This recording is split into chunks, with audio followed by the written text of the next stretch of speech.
지금부터 제4회의 제2분과 정책연구 특별교육 세션 3을 시작하도록 하겠습니다. 정책연구의 유연확대, 정책학 연구 방법의 다원성, 여기에 대한 발표와 토론을 시작하도록 하겠습니다. 먼저 발표하실 분을 소개하겠습니다. 발표해 주실 분은 중앙대학교 심준섭 교수님과 김지수 선생님이고, 집단적 의사결정 방법론, 이해관계자 결정 분석 기법의 활용 되겠고, 그 다음에는 평택대학의 사공영호 교수님의 정책 연구와 현상학, 여기에 대해서 발표를 하도록 하겠습니다. 토론해 주실 분은 네 분이시죠? 네 분이신데, 먼저 한국교통대학의 김대은 박사님 있습니다. 그 다음에 이화여대의 이근주 교수님, 다음에는 배제대의 이하구 교수님, 다음에는 강원대학의 임의영 교수님, 네 분이십니다. 그리고 사회를 보는 저는 지금은 영남대학교 석좌 교수로 있는 노아진입니다.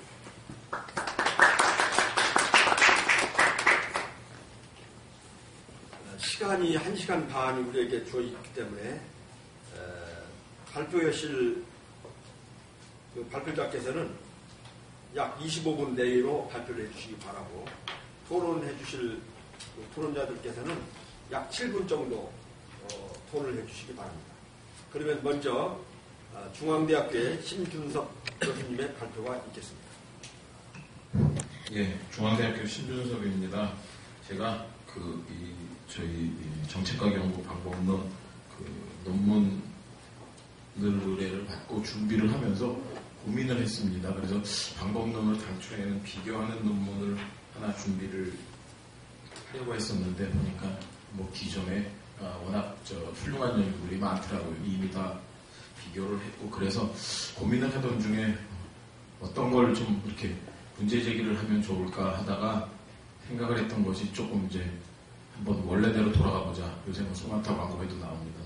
우리가 정책학을 다루는 게 정책학의 응용학문이고 사회 문제를 해결해야 되는데, 실질적으로 처방적인 측면에서 그럼 어떻게 해결을 할 것이냐, 그리고 정책과 행정의 이 기본이 되는 게 의사결정이다 라는 측면에서 질문을 하나 던져보려고 했었습니다. 그래서 관심을 갖고 있던 게 밀양 송전탑 사례였었는데, 그와 비슷한 사례를 미국에서는 어떤 집단적 의사결정을 통해서 의사결정에 도달을 했고요. 그래서 두 개 사례를 비교하면서 실제로 어떤 우리가 정책학 연구에서 처방적인 측면, 특히 의사결정과 관련된 그런 부분에 대한 좀 논의를 해보고 싶었고, 그래서 이렇게 양 두 사례에 대한 사례 분석에 초점을 맞췄습니다. 그러다 보니까 이 페이퍼를 통해서 하고 싶었던 거는 학술적인 측면도 물론 있겠습니다만, 조금 전에 말씀드린 것처럼 행정학 연구에서, 정책학 연구에서 어떤 처방적인 접근이 어떻게 가야 되는가에 대한 조금 논의를 불러일으켰으면 하는 게 제 작은 바람입니다. 그럼 발표를 시작하겠습니다. 아시는 것처럼 시민사회가 도래하면서 시민들이 성숙해지고 정책 결정에 시민들이 참여가 많아지고, 그러다 보니까 이제 정부에 의해서 독단적으로 정책 결정이 이루어지는 시대는 사실상 끝났다고 해도 과언이 아니겠죠. 그런 상황에서 시민 참여 기제들이 많이 나옵니다. 토론회, 설명회, 공청회, 그리고 이제 수구의 민주주의의 그런 방법들이 제시되고 있는데, 그런 것들이 실제로 본다면 누가 언제 어떻게 무엇을 논해야 효과적으로 갈등을 해결하고 어떤 집단적 의사결정에 도달할 수 있는가에 대해서는, 그런 부분에 대해서는 이렇게 딱하게 답을 주지 못하고 있습니다. 그리고 최근의 연구들도 보면 굉장히 갈등 관리 관점에서 많은 연구들이 제시되고 있는데, 거버넌스 얘기도 하고 다양한 얘기들을 하고 있는데, 여전히 궁금했던 건, 그래서 사람들을 모아놓고 어떻게 의사결정을 해야 어떻게 우리가 합리적인 수단을 선택할 수 있느냐 문제 해결을 위해서 라고 질문을 한번 던져봤습니다. 그래서 제가 이 논문에서는 그렇다면 집단적 의사결정의 합리성을 제고한다라고 했을 때 어떤 방법이냐, 이해관계자 결정 분석 기법이라는 스테이크홀더 디시전 어널리시스 방법이 실제로 활용된 사례가 있었고, 그래서 말씀드렸던 것처럼 그 사례와 비슷한 사례인 미량 송전탑 사례를 비교 분석을 하고자 했습니다. 이해관계자 결정 분석 기법, SJ 기법은 간단히 말씀을 드린다면 우리가 기존의 결정 분석은 처방적 속성을 지닌 의사결정 기법이죠. 그래서 우리 옆에도 계십니다만 노아준 교수님 책에도 많이 나온 그런 의사결정 분석 기법들, 그리고 그게 또 실제 정책 분석의 어떤 핵심적인 부분을 차지하고 있었고요. 그런데 그것을 집단적 수준으로 확장한 것이라고 보면 되겠습니다. 그래서 집단적 수준에서 합리적인 선택에 도움을 주고자 그 의사결정 기법을 확장한 것이라고 보시면 될 것 같고요. 말씀을 드렸던 것처럼 기존의 규범적 의사결정 이론들, 게임 이론, 그리고 국내에서도 게임 이론을 적용해서 정책 결정 과정을 분석하신 그런 분들도 있었는데, 지나치게 또 그 게임 이론 같은 경우는 너무 지나친 가정을 전제로 하다 보니까 현실적 합성 부분에서는 또 상당히 떨어지고 있고요. 그 다음에 또 행태적인 측면에서 집단적 의사결정이나 개인적 의사결정을 분석하는 그런 행태적인 의사결정 연구들도 많이 있었습니다. 그런데 그런 연구들은 또 의사결정 과정이 어떻게 이루어지고 있는가에 대한 묘사나 기술 측면에서는 상당히 연구에서 기여를 했다고 보여집니다. 그런데 어떻게 할 것이냐, 어떻게 해야 더 나은 의사결정이 될 것이냐라는 측면에서는 여전히 기여를 못하고 있었고요. 그리고 최근에 논의가 됐던 하워드 알파를 중심으로 한 협상 분석 같은 것도 지나치게 마이크로하게 협상의 관점에서 당사자 간의 그 의사결정을 협상의 관점에서 접근하다 보니까, 그리고 또 의사결정자 수를 제한하다 보니까 집단적인 결정에는 또 여전히 한계를 보였고요. 그래서 그런 것들에 대한 대안으로 제시됐던 것이 이 SDA 기법이라고 보시면 되겠습니다. 그래서 의사결정자에 대한 합리적인 의사결정을 시도한다는 측면에서는 기본적으로 디시전 어널리시스나 협상 분석하고 맥락은 같지만 복수의 그 많은 이해관계자들이 분석 대상에 포함된다는 측면에서는 차별점이 있다고 보시면 되겠습니다. 다음으로 그렇다면 이걸 이해관계자 결정 분석을 어떻게 진행하느냐에 대해서 절차를 제가 그림으로 제시를 해놨습니다. 여기 우리 프로시딩에서는 356페이지를 보시면 되겠습니다. 그래서 제일 먼저 하는 일은 의사결정 프레임을 확인하는 겁니다. 의사결정 프레임을 확인하고 그 다음 단계가 이해관계자의 가치 목표 체계를 파악하고 그 다음에 목표를 조작하고 측정하는 것, 그리고 의사결정을 했을 때 어떤 결과가 나타날 것이냐 추정하고 대안들 간의 비교 평가를 하고 그 중에 가장 나은 대안을 선택하고 잘 아시는 것처럼, 여러분들도 잘 아시는 것처럼 일반적인 우리가 합리적 선택의 절차를 준용해서 따르고 있다라고 봐도 되겠습니다. 좀 구체적으로 설명을 드리면 1단계에서는 의사결정 프레임을 확인한다. 즉 누가 의사결정자고 누가 이해관계자고 또 어떤 대안이 있고 또 의사결정을 하는 목표가 뭐고 하는 그 네 가지 핵심 요소들을 확인하는 작업이 1단계가 되겠습니다. 그래서 여기서 말하는 의사결정자는 정부 측 참여자들을 말하고요. 그 다음에 이해관계자는 정부 외에 이 어떤 의사결정 과정에 참여하는 해당 문제와 관련된 이해가 관련된 사람들이 포함이 되겠습니다. 그리고 대안은 말 그대로 대안이 될 테고요. 그럼 의사결정의 목표는 의사결정자가 어떤 방향으로 어떻게 의사결정을 할 것인가에 대한 방향성을 나타낸다고 보면 되겠습니다. 그래서 이런 네 가지 요소들을 확인하는 게 1단계입니다. 그리고 2단계에는 이해관계자의 가치와 목표를 확인하는 겁니다. 그래서 이해관계자의 가치라는 게 그 사람의 의사결정이 어떻게 될 건지를 안내하는 규칙이나 규범인 것처럼 이해관계자들의 목표는 그 규칙이나 규범을 다소 구체화시킨 수준에서 접근을 하겠습니다. 그리고 이 SDA 이해관계자 결정 분석 기법을 제시했던 윈터펠트가 이해관계자들의 목표를 세 가지로 구분을 하고 있습니다. 수단 목표, 목적 목표, 과정 목표입니다.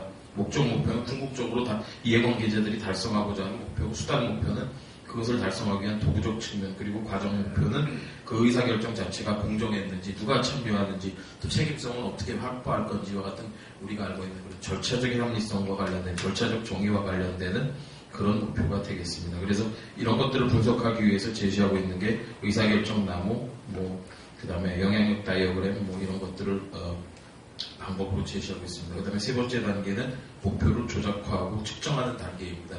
객관적인 지표를 통해서 측정하는 것을 전제로 하고, 그것이 어려울 때 인식 척도를 사용하는 구속 척도를 활용하는 방식이 이용되고 있습니다. 다음 네 번째 단계는 의사결정 결과를 추정하는 건데, 이건 기본적으로 어떤 함수식을 개발하고 그것을 통해서 의사결정을 했을 때 의사결정 결과가 어떻게 될 것인가에 대해서 예측을 하는 단계가 되겠습니다. 그리고 다섯 번째 단계는 각 대안들이 가져올 결과를 비교평가하는 겁니다.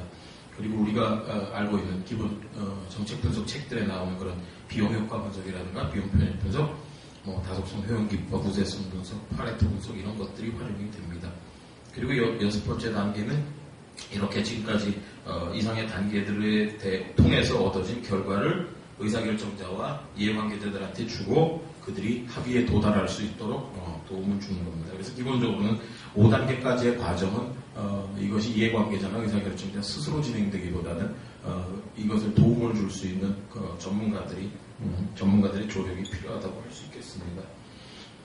그래서 말씀을 드렸던 것처럼 국내 사례와 미국 사례를 비교하는데, 기본적으로 이 송전탑 건설이라는 동일한 사례를 두고 우리나라의 경우 밀양 사례가 있었고요. 물론 아직까지 합의된 의사결정에 도달하지 못하고 있었고요. 반면에 캘리포니아 사례 같은 경우는 송전선 사례인데, 송전선 갈등을 두고 어떤 송전선을 만들어야 되는가에 대한 갈등이 있었는데, 합의에 도달할 수 있도록 이 의사결정 이해관계자 결정 분석 기법이 활용됐던 사례입니다.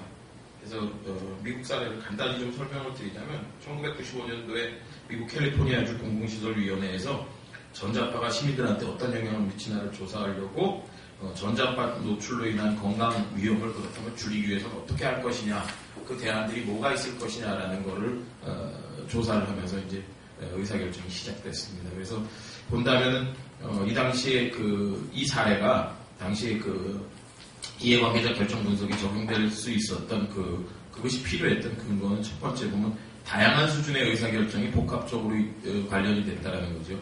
주정부 수준, 또 지방정부 수준, 개인 수준의 의사결정이 복합적으로 관련되는 문제였고, 또 송전선과 관련된 이슈라는 것이 단순히 송전선 문제뿐만 아니라 배전선, 변전소, 접지 시스템 등 이런 세 개의 하위 이슈로 세분화되었고요. 그래서 저는 이 페이퍼에서는 이 네 가지 이슈들 중에 밀양과 같은 경우인 송전선에 초점을 맞춰서 분석을 했습니다. 그다음에 세 번째 본다면 다양한 수준의 조직 개인은 물론 의사결정자, 이해관계자들이 복합적으로 관련되어 있었기 때문에 SDA를 적용하기에 적절했던 사례였고, 그 다음에 또 불확실성이 개입되어 있다는 겁니다. 의사결정 과정에서. 그래서 이런 근거에서 그 당시에 미국에서 SDA 기법을 통해서 의사결정을 했고요. 반면에 아시는 것처럼 우리 밀양 같은 경우 송전선을 두고 10여 년 동안 합의된 결정에 이르지 못하고 그냥 갈등이 지속화되고 이번 정부에 와서는 더 큰 갈등으로 전개되고 있는 상황입니다.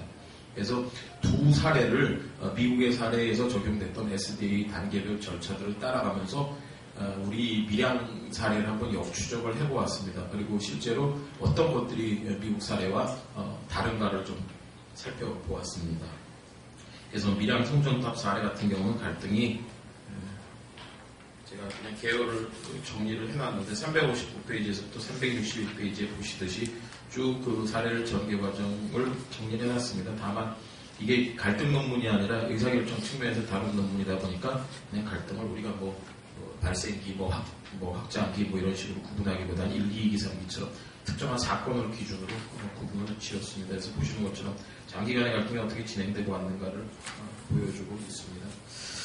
그럼 이제 실제로 SDA 기법의 관점에서 단계별로 두 사례를 한번 구체적으로 들여다보자라고 해서 제일 먼저는 1단계인 의사결정 프레임 측면에서 봤습니다. 말씀드린 것처럼 누가 의사결정자고 이해관계자는 누구고 의사결정 대안은 뭐고 의사결정 목표는 무엇인가 하는 그런 확인 작업이었는데 미국 사례 같은 경우는 이미 이 송전선과 관련된 논의가 시작되기 전 단계부터 의사결정자와 이해관계자들을 참여시켜서 이들로 하여금 그 말씀드렸던 그 4가지 요소들을 확인하도록 했습니다. 그래서 97년도 1월에 4번의 워크숍을 개최했는데 3번은 정부 측 참여자들, 정부 측 의사결정자들을 대상으로 했고요. 또 마지막 4번째는 이해관계자들을 대상으로 워크숍을 실시했습니다. 그래서 정부 측에는 참여했던 의사결정자들을 보면 공공시설, 우리가 말하는 전기시설을 운영하는 주체들이 되겠고요. 그 다음에 주정부의 규제기관, 도시공공시설 등이 참여했고, 그 다음에 이해관계자들을 대상으로 한 워크숍에는 시민, 또 공공시설 노조대표, 그 다음에 이제 건강을 염려하는 개인 등 다양한 주체들이 참여했습니다. 그리고 이 워크숍에서 4가지 질문을 던졌습니다. 의사결정 프레임을 확인하기 위해서. 누가 그 송전선, 대전선, 변전소, 접지 시스템 등 이런 이슈에 대해서 의사결정을 할 수 있느냐. 즉 의사결정의 주체가 누구냐. 그 다음에 의사결정에 의해서 영향을 받는 또 이해관계자는 누구냐. 그리고 의사결정자들이 선택할 수 있는 대안들은 뭐가 있느냐. 의사결정자와 이해관계자들이 서로 만족할 만한 의사결정의 목표는 무엇이냐. 이 4가지를 확인하는 작업을 워크숍을 통해서 진행을 했습니다. 그리고 그 디시전 인사이트라는 SDA 전문가 집단이 이 4질문에 대한 그 각 이해관계자와 당사자들로부터 4가지 그 의사결정 프레임의 요소들을 추출해내는 작업을 진행했고요. 그래서 그 당시에 그 4가지 이슈 중에 송전솔로와 관련된 것만 한번 봐주시면 363페이지에 나와 있는 표 2에 나와 있는 것과 같습니다. 그 당시에 그래서 그 이슈 4가지 중에 송전솔로에 의한 전자파 노출 이슈에서는 의사결정자가 캘리포니아 공공시설위원회, 시설투자자, 시정부였고 이해관계자는 그 송전선 주변의 주민이 됩니다. 그리고 송전선 주변 학교에 다니는 아동들도 이해관계자에 포함시켰습니다. 그리고 주변에 직장 있는 근로자, 납세자, 또 공공시설 근로자들이 포함이 됐고요. 그리고 그 당시에 논의됐던 송전선을 어떻게 할 것이냐에 대해서 논의됐던 대안들을 한번 보시면은 이게 위치 분할이라고 되는데 잘못됐습니다. 이건 이제 전압을 조종하는 겁니다. 페이징은. 그 다음에 분할 페이징하는 방법, 그 다음에 이제 지중화하는 방법, 그 다음에 이 송전탑의 높이를 조정하는 방법, 그 다음에 송전선의 처짐 정도를 조정하는 방법, 그 다음에 송전용 지역을 이제 바꾸는 방법, 이렇게 다양한 대안들이 그 당시 한꺼번에 논의됐습니다. 근데 뭐 결과적으로 말씀드리자면 우리 같은 경우는 그냥 이런 다양한 대안들은 전혀 고려되지 않았던 걸 잘 아실 테고요. 그 다음에 이제 의사결정자들과 이해관계자들이 추구하는 목표가 무엇이냐라는 걸 봤을 때 건강에 대한 위험을 줄여야 된다. 어쨌든 송전솔로가 주는 전자파 노출로 인한 건강 문제. 그 다음에 또 건설업체 같은 경우는 정부도 그렇지만 비용의 부분이 또 중요한 이슈가 되었고요. 그 다음에 정전을 어떻게 줄일 것이냐 하는 또 서비스의 신뢰성 문제. 그 다음에 이 송전선이 건설되면서 생기는 지역의 자산가치에 미치는 영향. 이런 것들이 그 당시의 의사결정의 목표였었습니다. 자, 그 다음에 이제 의사결정 프레임 요소별을 조금 구체적으로 살펴보면 그 송전솔로 의사결정에 참여했던 걸 주정부, 또 지역정부, 그 지방정부로 구분해서 보시는 것처럼 표 3에 제시되어 있습니다. 그리고 당시에 그 의사결정자, 즉 이 공공기관들에서 참여했던 의사결정자들은 정책 실무자들급입니다. 그래서 중간 수준의 그 실무자들이 참여해서 기술적인 지식도 상당히 있었고, 동시에 이 사람들한테 의사결정 권한도 충분히 부여돼서 이 사람들이 결정에 하는 것에 대해서 이해관계자들이 신뢰를 할 수 있는 그런 대상들이었습니다. 그리고 여기에 참여했던 이해관계자들은 아까 언급드렸던 그런 이해관계자들이 다 참여를 했고요. 표 2에 나와 있는 것처럼. 그에 비해서 우리 같은 경우는 사실 이해관계자들을 초기에 전혀 참여를 안 시켰었습니다. 밀양 사례에서 보면은. 그러다 보니까 그냥 한전을 중심으로 해가지고 한전 주도로 사업을 빨리 진행하는 것이 관심사였지 누가 이해관계자였는가에 대해서는 관심이 없었습니다. 물론 나중에 가서 국민권익위원회 조정위원회가 구성이 되고 거기서 그 갈등이 이제 심화된 다음에 그 갈등 문제 조정위원회에 이제 가 나서서 그 갈등을 해소하려고 했고요. 그 당시 이제 갈등 전문가였던 우리 잘 아시는 거죠. 행정학계의 그 이선우 교수님, 방통대 이선우 교수님이 여기 조정위원장으로 참여를 하셨었습니다.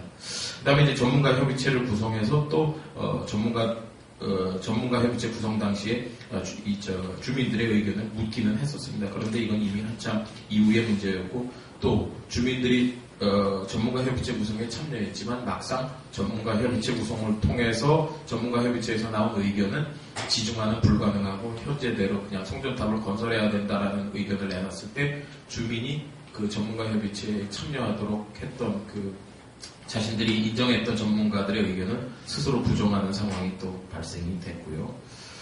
자, 그래서 본다면 의사결정 과정에서 의사결정자, 정부와 이해관계자들이 뭐 대등한 의사결정자라고 보시면 되겠습니다. 반면에 우리나라 같은 경우는 정부와 주민은 대등한 의사결정자가 아니고 단순한 주민들 같은 경우는 결정에 대한 단순한 수용자 수준에 불과했다라고 보시면 되겠습니다. 그리고 쭉 가서 보시면 이제 의사결정 대안이 뭐가 있느냐, 사실 송전솔로와 관련된 대안들이 어떤 게 있느냐라고 했을 때 미국 사례에서는 대안들을 가능하면 다 고려를 했는데 아시는 것처럼 우리나라 같은 경우는 초기에는 우회를 해달라, 왜 밀양으로 꼭 가느냐, 딴 데로 돌아가면 되는 거 아니냐라는 선로 우회를 주장하다가 이후에는 백지화 주장을 했습니다. 그리고 나중에 와서는 이제 지중화를 대안으로 제시를 했었고요. 그런데 미국에서는 이 대안들 중에 지중화 같은 경우는 이해관계자들과 의사결정자들이 공동으로 합의를 했던 게 지중화는 기술적으로 어려울 뿐더러 비용이 어마어마하게 들어간다고 해가지고 이 의사결정 이 대안 개발하는 단계부터 이미 그렇게 좋은 대안으로 고려되지는 않았었습니다. 그 다음에 이제 두 번째 보면은 뭐 아주 세부적인 내용은 생략을 하도록 하고, 그 다음에 이제 두 번째 단계가 이해관계자의 가치 및 목표 체계를 파악하는 단계였었습니다. 그래서 이해관계자의 가치 및 목표 체계 파악을 위해서 목표 나무 방법, 오브젝티브 트리, 디시즈 트리라는 방법이 적용이 되었고요. 그게 이제 표 5에 제시되어 있습니다. 그 당시에 그 전문가 집단이 주요 이해관계자별로 목표들을 파악했습니다. 아까 말씀드렸던 것처럼 목적 목표, 그리고 목적을 달성하기 위한 수단 목표, 또 과정 목표 측면에서 각 이해관계자들이 어떤 목표를 가지고 있는가를 구체적으로 분석을 했고요. 표 5에서 제시된 것처럼. 그리고 그거를 토대로 해서 의사결정 나무를 만들었습니다. 그게 이제 그림 2에 제시되어 있습니다. 그래서 사람들한테 어떤 영향을 미치나는 것을 일반 대중과 근로자에 대한 영향으로 구분을 지어서 갔고요. 그래서 그 그림에 제가 제시를 해놨습니다. 당시에 의사결정 나무를. 반면에 우리 밀양 송전탑 사례 같은 경우는 의사결정자인 한전뿐만 아니라 주민들을 비롯한 이해관계자들이 목표 체계를 구성하는 작업은 전혀 없었습니다. 물론 이제 주민들이 전자파 노출 때문에 건강이 위험한 거다, 또 재산상의 가치에 손실이 있다, 이런 걸 얘기했지만 한전 같은 경우는 주민들이 전자파 위험 얘기를 하는 것이 재산상 어떤 손실이나 그것을 더 많은 보상을 받기 위한 수단으로서 접근하는 거다라고 비판만 했을 뿐이었습니다. 다음으로 세 번째 단계인 이해관계자의 목표 및 목표 조작과 및 측정은 표 8에 나와 있는 내용을 보시면 되겠습니다. 그래서 그 각각의 목표들을 조작적으로 측정을 하려고 했고요. 그리고 이 조작적 측정 지표는 전문가의 도움으로 의사결정자와 정부 측 관료들과 또 이 시설에 참여하는 기업의 관료들과 이해관계자들이 서로 합의하에 측정 지표들을 개발을 해냈습니다.